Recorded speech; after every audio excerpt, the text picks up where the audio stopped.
दोस्तों, एक जहाज को देखिए। समंदर का हजारों टन पानी मिलकर भी उस जहाज को नहीं डुबा सकता। वो जहाज तब डूबता है जब वो पानी उसके अंदर आ जाता है। ठीक उसी तरह इतिहास गवाह है कि दुनिया का कोई भी किला, चाहे वो कितना भी मजबूत क्यों न हो, कभी भी सामने से किए गए हमले में नहीं टूटा। अगर वो टूटा है तो इसलिए क्योंकि किले का दरवाजा अंदर से किसी अपने ने खोला था। रावण, जिसके पास सोने की लंका थी, जिसके पास काल को बांधने की शक्ति थी, वो श्री राम जी से नहीं हारा। वो हारा क्योंकि उसका अपना भाई विभीषण उसके घर के सारे राज दुश्मनों को बता रहा था। और महाभारत में कौरवों के पास दुनिया की सबसे विशाल सेना थी, फिर भी उनका विनाश किसी बाहरी दुश्मन ने नहीं किया। उनका विनाश हुआ उनके अपने मामा शकुनी की वजह से, जो उनके साथ तो रहता था लेकिन अंदर ही अंदर उनकी जड़ें काट रहा था। और आज कलयुग में भी यही कहानी हर घर में दोहराई जा रही है। हम पूरी दुनिया से लड़ते हैं, हम बाहर की चुनौतियों से लड़ते हैं, हम पैसे कमाने के लिए दिन रात एक कर देते हैं, लेकिन अंत में हमें हराता कौन है? वो इंसान जिसके साथ हम एक ही थाली में खाना खाते हैं, वो इंसान जिसे हम अपना खून, अपना रिश्तेदार कहते हैं।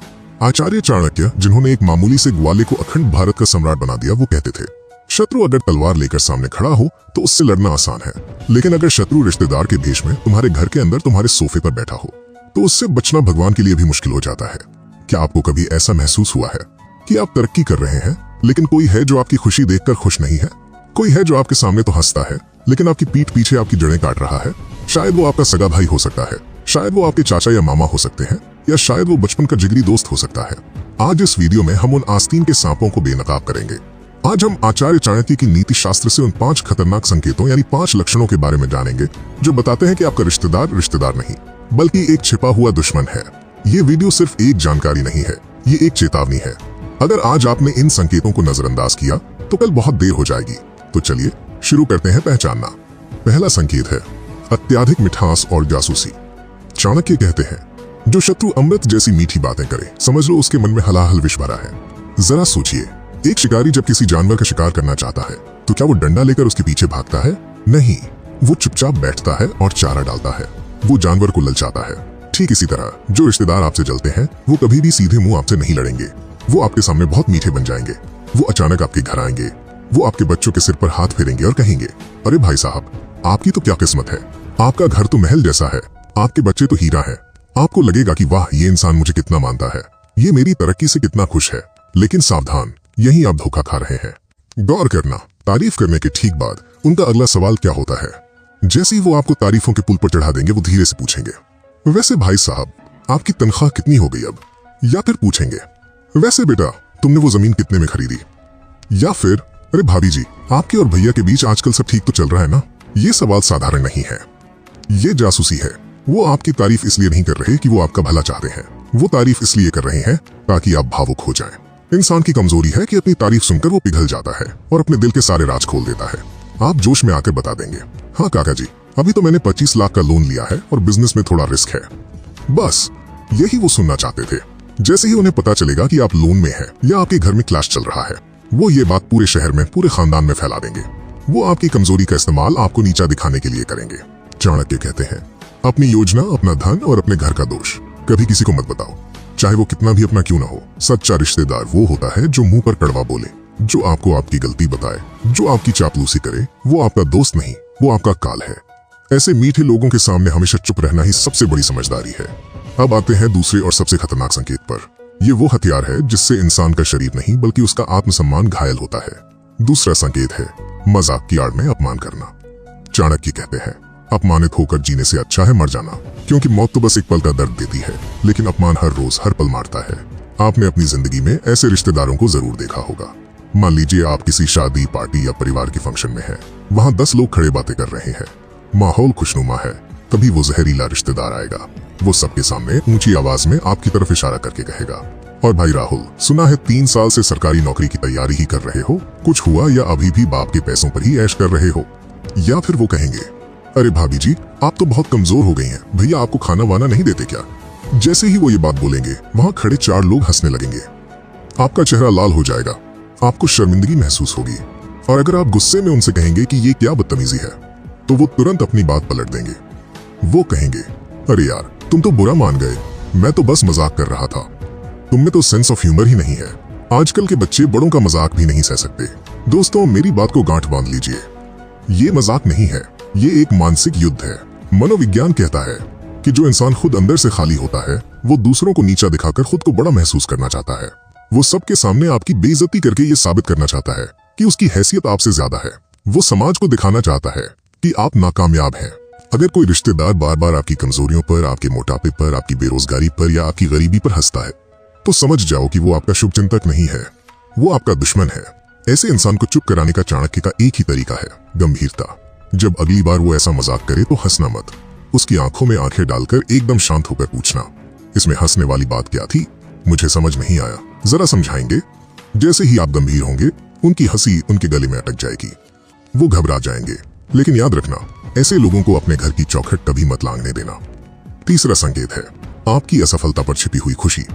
चाणक्य कहते हैं, जो व्यक्ति तुम्हारे दुख में दुखी होने का नाटक करे लेकिन जिसकी आंखों में एक अजीब सी चमक हो, वो आपका सबसे बड़ा दुश्मन है। आपने केकड़ा मानसिकता के बारे में सुना है? अगर एक बाल्टी में 10 केकड़े रख दो तो उसे ऊपर से ढकने की जरूरत नहीं पड़ती। क्यों? क्योंकि जैसे ही एक केकड़ा मेहनत करके ऊपर चढ़ने की कोशिश करता है, बाकी के 9 केकड़े उसकी टांग पकड़कर उसे नीचे खींच लेते हैं।